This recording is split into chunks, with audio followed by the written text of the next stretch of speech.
Selamat siang teman-teman. Kami dari kelompok teori kepribadian kelompok Jung ingin menjelaskan materi tentang teori kepribadian menurut Carl Gustav Jung. Sedikit ingin bercerita tentang biografi Jung. Jung adalah orang pertama yang merumuskan tipe kepribadian manusia dengan istilah ekstrovert dan introvert, serta menggambarkan 4 fungsi kepribadian, yaitu diantara lain penginderaan, intuitif, berpikir, dan merasa. Motivasi awal Jung menyelidiki tipologi manusia adalah keinginannya untuk mengerti dan memahami pandangan Freud tentang gangguan mental yang sangat berbeda daripada Adler. Pokok kajian Jung sangat khas adalah mengenai arketip tiap kejadian. Dalam makalah ini, kami membahas tentang struktur kepribadian yang terdiri dari ego, ketidaksadaran pribadi, serta ketidaksadaran kolektif. Kita mulai masuk pada struktur kepribadian. Yang pertama ada ego. Ego adalah jiwa sadar yang terdiri dari persepsi-persepsi, ingatan-ingatan, pikiran-pikiran sadar. Ego melahirkan perasaan identitas dan kontinuitas seseorang dan berada pada kesadaran. Nah, yang kedua ada ketidaksadaran pribadi. Berdekatan dengan ego yang terdiri dari pengalaman-pengalaman yang pernah sadar tetapi kemudian direpresikan, disupresikan, dilupakan atau diabaikan karena terlalu lemah untuk menciptakan kesan. Dalam ketidaksadaran pribadi terdapat kompleks-kompleks yang merupakan kelompok pikiran-pikiran, persepsi-persepsi, dan ingatan-ingatan. Ketidaksadaran kolektif merupakan gudang bekas-bekas ingatan laten yang diwariskan dari masa lampau leluhur seseorang. Masa lampau tidak hanya meliputi sejarah ras manusia, namun juga leluhur atau nenek moyang bintangnya. Ketidaksadaran kolektif hampir sepenuhnya terlepas dari segala segi pribadi individu. Semua manusia memiliki ketidaksadaran kolektif yang hampir sama. Jung menghubungkan sifat universal ketidaksadaran kolektif itu dengan struktur oktak pada semua ras manusia dan disebabkan oleh evolusi umum.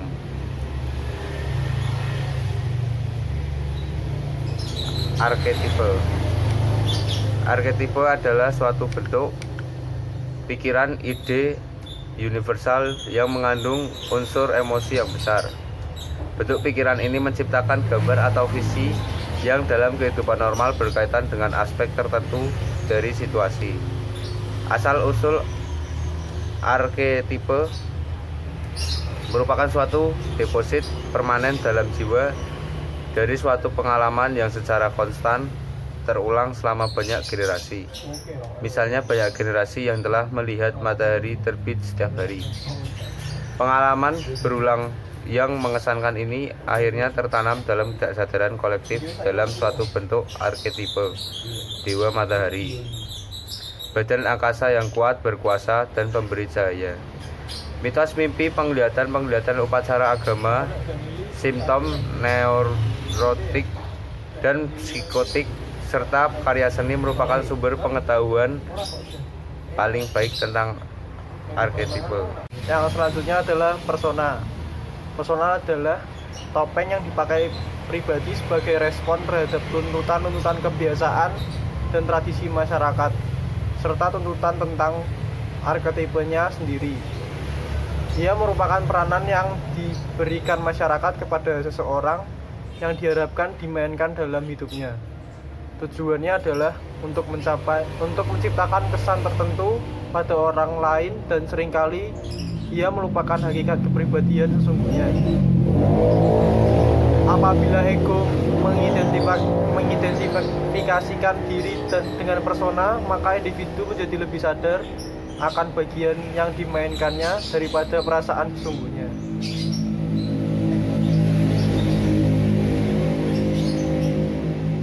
Dan selanjutnya adalah anima dan animus. Jung mengaitkan sisi feminis kepribadian pria dan sisi maskulin kepribadian wanita dengan arketipe.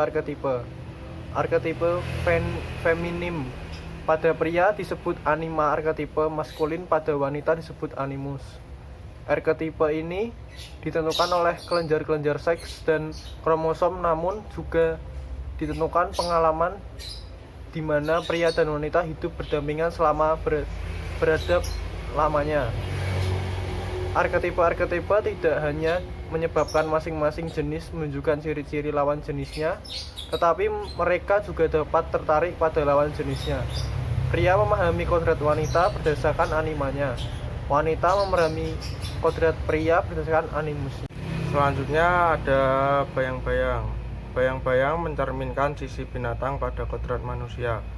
Arketipe bayang-bayang mengakibatkan munculnya perasaan, tindakan yang tidak menyenangkan, dan patut dicela masyarakat dalam kehidupan dan tingkah laku.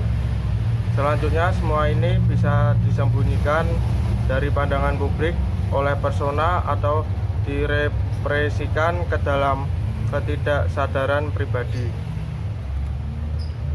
Selanjutnya, diri atau self. Diri adalah tujuan hidup, suatu tujuan yang terus-menerus diperjuangkan orang tetapi yang jarang tercapai. Ia memotivasi tingkah laku manusia dan mencari kebulatan, khususnya melalui cara-cara yang disediakan oleh agama. Pengalaman religius sejati merupakan bentuk pengalaman yang paling dekat dengan kediri atau selfhood yang mampu dicapai oleh kebanyakan manusia. Jung menemukan diri dalam penelitian dan observasinya tentang agama Timur, di mana perjuangan ke arah kesatuan dan persatuan dunia melalui praktik ritual keagamaan seperti yoga yang jauh lebih maju daripada agama di kalangan barat. Oke teman-teman, jadi yang selanjutnya ada sikap. Jung membedakan dua sikap atau orientasi utama kepribadian, yakni sikap ekstraversi dan introversi. Ekstrovert adalah kecenderungan yang mengarahkan kepribadian lebih banyak keluar daripada ke dalam diri sendiri. Seorang ekstrovert memiliki sifat sosial, lebih banyak berbuat daripada merenung dan berpikir. Ia juga adalah orang yang penuh motif-motif yang dikoordinasi oleh kejadian-kejadian eksternal. Jung percaya bahwa perbedaan tipe kepribadian manusia dimulai sejak kecil. Jung mengatakan bahwa tanda awal dari perilaku ekstrovert seorang anak adalah kecepatannya dalam beradaptasi pada objek-objek, khususnya pada efek yang diperoleh dari objek itu. Ketakutannya pada objek sangat kecil, ia hidup dan berpindah antara objek itu dengan penuh percaya diri.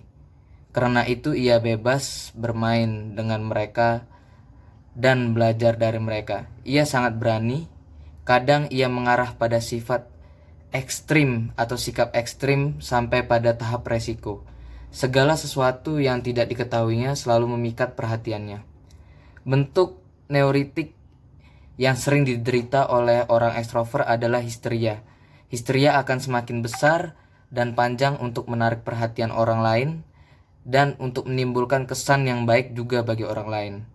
Mereka adalah orang yang suka diperhatikan, suka menganjurkan, suka berlebihan, terkadang dipengaruhi juga oleh orang lain, suka bercerita, curhat dengan orang lain, yang kadang mengaburkan kebenaran.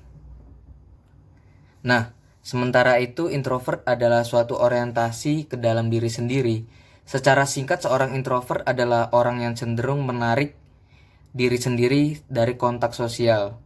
Minat dan perhatiannya lebih terfokus pada pikiran dan pengalamannya sendiri. Seorang introvert cenderung merasa mampu dalam upaya mencukupi dirinya sendiri. Sebaliknya, orang ekstrovert membutuhkan orang lain. Jung menguraikan perilaku introvert sebagai seorang yang pendiam, menjauhkan diri dari kejadian-kejadian luar, tidak mau terlibat dengan dunia objektif, tidak senang berada di tengah orang banyak, merasa kesepian dan kehilangan di tengah orang banyak. Ia melakukan sesuatu menurut caranya sendiri, menutup diri terhadap pengaruh dunia luar. Ia juga orang yang tidak mudah percaya dengan orang lain, kadang menderita perasaan yang rendah diri. Karena itu ia gampang cemburu dan iri hati. Ia menghadapi dunia luar dengan suatu sistem pertahanan diri yang ia miliki secara sistematis dan teliti. Tamak sebagai ilmuwan, cermat, berhati-hati, menurut kata hati, sopan, santun, dan penuh curiga. Itulah salah satu atau berbagai macam sifat yang dimiliki oleh seorang introvert. Dalam kondisi kurang normal, ia menjadi orang yang pesimis terkadang dan cemas karena dunia dan manusia sekitarnya siap menghancurkannya. Dunianya adalah suatu pelabuhan yang aman, tempat tinggalnya atau rumah bagi dia adalah yang teraman menurut dia. Teman pribadinya yang terbaik. Karena itu tidak mengherankan orang-orang introvert sangat tampak sebagai orang yang cinta diri sendiri secara tinggi, egois, bahkan menderita yang namanya itu patologis. Salah satu tanda introvert pada diri seorang anak adalah reflektif, bijaksana, tenggang rasa, pemalu, bahkan takut pada objek-objek yang baru. Sedangkan ciri introvert pada orang dewasa adalah kecenderungan menilai rendah hal-hal atau seseorang yang ia baru kenal. Nah, yang selanjutnya kita akan membahas mengenai fungsi psikologis kepribadian.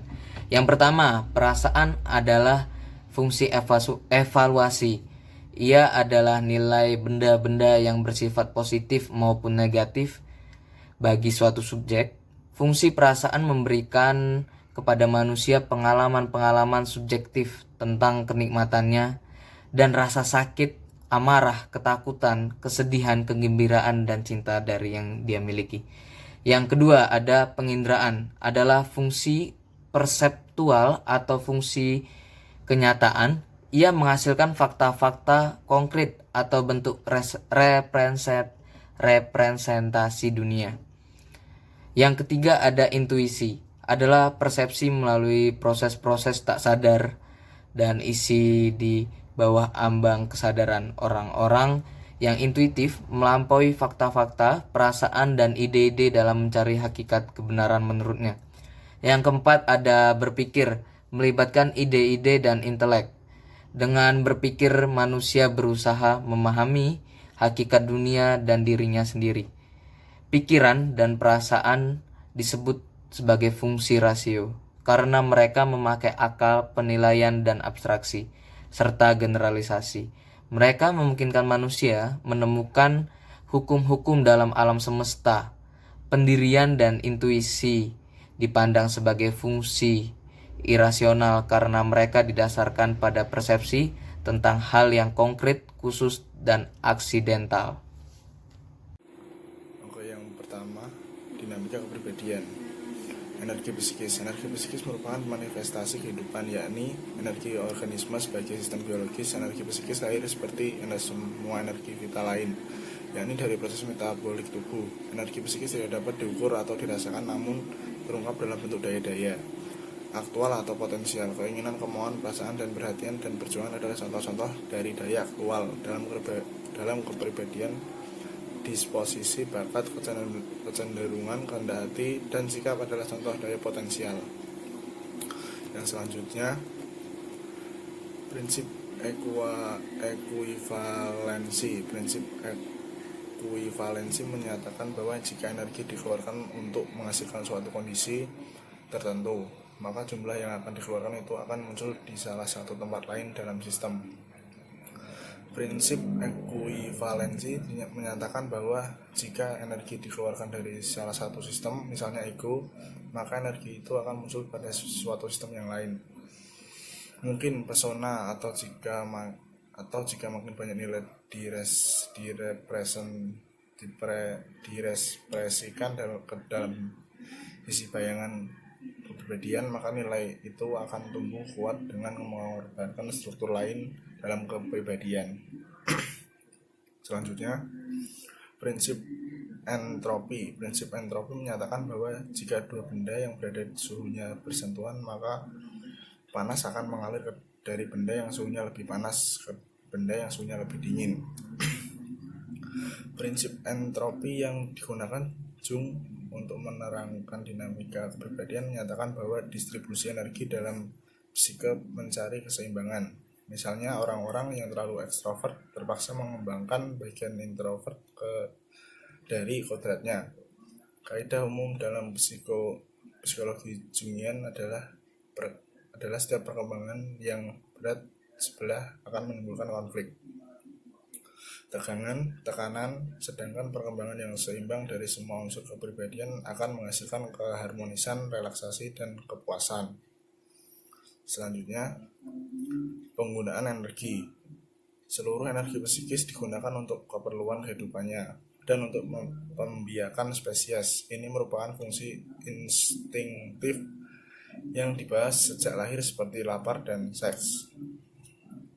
Prinsip entropi. Prinsip entropi menyatakan bahwa jika dua benda yang berbeda suhunya bersentuhan, maka panas akan mengalir dari benda yang suhunya lebih ke panas ke benda yang suhunya lebih ke dingin. Prinsip entropi yang digunakan Jung untuk menerangkan dinamika kepribadian menyatakan bahwa distribusi energi dalam psike mencari keseimbangan. Misalnya, orang yang terlalu ekstrovert terpaksa mengembangkan bagian introvertnya dari kodratnya. Kaidah umum dalam psikologi Jungian adalah setiap perkembangan yang berat sebelah akan menimbulkan konflik, tegangan, tekanan, sedangkan perkembangan yang seimbang dari semua unsur kepribadian akan menghasilkan keharmonisan, relaksasi, dan kepuasan. Yang D, penggunaan energi. Seluruh energi psikis digunakan untuk keperluan kehidupannya dan untuk pembiakan spesies. Spesies ini merupakan instinktif yang dibawa sejak lahir, seperti lapar dan seks. Yang keempat, perkembangan kepribadian. Kausalitas versus teleologi. Menurut pandangan ini, kepribadian manusia dipahami menurut kemana ia pergi, bukan di mana ia telah berada. Sebaliknya, masa sekarang dapat dijelaskan oleh masa lampau. Peristiwa sekarang adalah hasil akibat atau pengaruh dari keadaan sebelumnya. Masa sekarang tidak hanya ditentukan oleh masa lampau, tetapi ditentukan juga oleh masa depan atau teologi. Sinkronisitas. Prinsip itu diterapkan pada peristiwa-peristiwa yang terjadi pada saat yang sama, tetapi peristiwa itu tidak disebabkan oleh peristiwa yang lain. Misalnya, berpikir tentang seseorang lalu orang itu muncul, atau bisa orang bermimpi tentang sakit atau kematian sanak keluarganya. Kemudian ia mendengar peristiwa itu terjadi bersamaan dengan mimpi-mimpinya itu. Jung menunjukkan banyak literatur tentang telepati jiwa, kewaskitaan, dan tipe-tipe lain sebagai bukti prinsip sinkronisitas. Lalu yang C, hereditas. Bagi Jung, insting alamiah manusia diwariskan oleh para leluhurnya berkali-kali dan telah melewati berbagai generasi. Potensi yang diwariskan ini memiliki ragam pengalaman yang sama seperti leluhur, bentuk arketipe. Yang kelima, tahap-tahap perkembangan.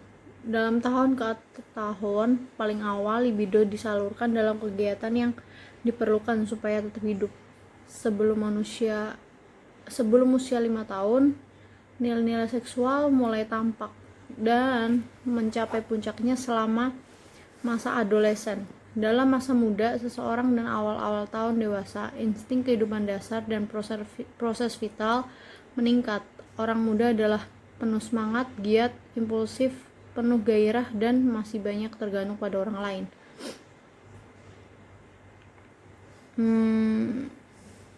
Dan ini periode kehidupan di mana orang belajar bekerja, kawin, dan mempunyai anak, dan menjadi mapan dalam kehidupan masyarakat. Ketika individu mencapai usia akhir 30 tahun atau awal 40 tahun, terjadi perubahan nilai yang radikal. Minat-minat dan segala sesuatu yang dikejar pada masa muda kehilangan nilainya dan diganti oleh minat-minat baru yang lebih berbudaya dan kurang biologis. Orang yang berusia setengah baya menjadi lebih introvert dan kurang impulsif. Kebijakan dan kecerdasan menggantikan gairah fisik dan kejiwaan. Nilai-nilai individu diterapkan dalam kegiatan sosial, agama, kenegarawan, filosofis, orang menjadi lebih spiritual. Sekian dari presentasi dari kelompok kami.